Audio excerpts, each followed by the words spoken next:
వాలి జన్మ వృత్తాంతము. కిష్కింధ రాజధానిగా వాలి వానర సామ్రాజ్యాధికారమును విస్తరింపజేసి ప్రపంచమునందంతటను కోట్ల కొలది వానరులను భల్లూక వీరులను తన ఆజ్ఞకు లోబడినట్లు చేసెను. అతని యందు కామత్వము అను దోషమునను అతడు మాయావి, దుందుభి మొదలగు రాక్షసులను సంహరించి దుష్ట శిక్షణను గావించెను.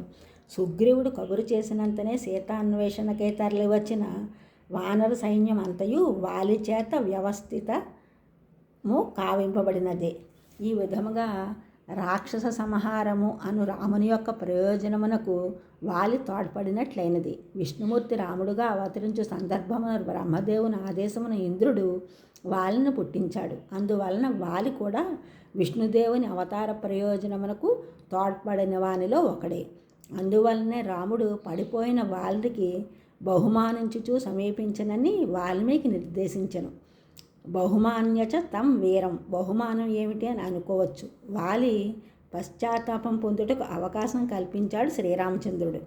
వాలి దగ్గరకు వెళ్ళి వాని మనస్సులో ఉన్న కోపమును పొంగనిచ్చి వాలి చెప్పినదంతయు రాముడు శ్రద్ధగా వినను. తరువాత మరణశిక్షకర్హమైన అతని పాపమును నిరూపించి దానికి తగిన దండన విధించి తిని అని చెప్పి రాముడు నీకింక సద్గతి కలుగును అని చెప్పి ఓదార్చెను. ఇట్లు వాలిని పశ్చాత్తాపము చేత పునీతును గావించి రాముడు అతనికి స్వర్గ గమనమును నిరాఘాటం అనురించెను. వాలిపై బాణములు వేసి పడగొట్టినప్పుడు వాలి నీకు సీతను పొందుటయ్యే ప్రయోజనమైనచో నాతో ముందుగా చెప్పి ఉన్నచో ఆమెను ఒక్క దినముననే తెచ్చి ఉందును. దుర్బలుడైన సుగ్రీవుని ఆశ్రయించుట అవివేకము అనెను.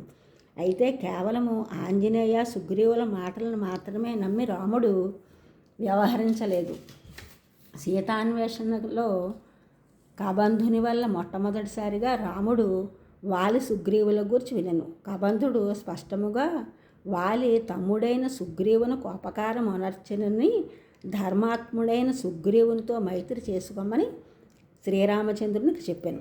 కావున తటస్థుడైన కబంధుని మాటపై ధర్మాత్ముడైన సుగ్రీవునితో రాముడు మైత్రి చేసుకొని, అంతేకాక వాలి దుష్టాత్ముడైన రావణునితో అగ్ని సాక్షిగా మైత్రి చేసుకొనెను. ఇది నేను ఫుల్ వీడియో పెట్టాను, అందులో చూడండి. ఛానల్ చూస్తున్నారు అందులో కూడా సబ్స్క్రైబ్ చేయండి, షేర్ చేయండి, లైక్ చేయండి, కామెంట్ చేయండి. సబ్స్క్రైబ్ చేసిన వారందరికీ కూడా కృతజ్ఞతలు. షేర్ చేసినారు, లైక్ చేసినారు, కామెంట్ చేసిన వారందరికీ కూడా ధన్యవాదములు.